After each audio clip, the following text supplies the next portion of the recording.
Video iliyopita tuliangalia maana ya hadithi kwa Kisukuma, lakini mzee akawa ameshindwa kutoa maana ya methali kwa Kisukuma, na nikakuahidi kwamba tutakapokuja kurudi nitakwambia maana ya methali.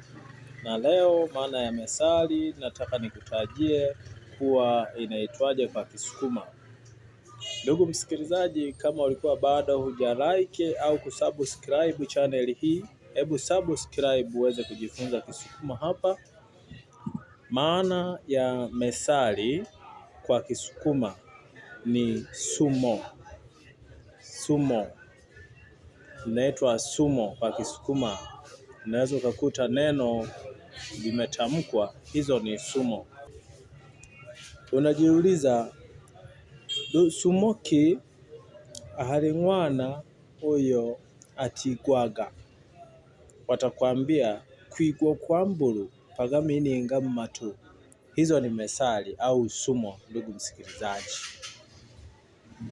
Sasa leo nataka uniandikie methali ya Kiswahili, alafu tuitafasiri kwa Kisukuma kwamba ingeitwaje au ingetamkwaje.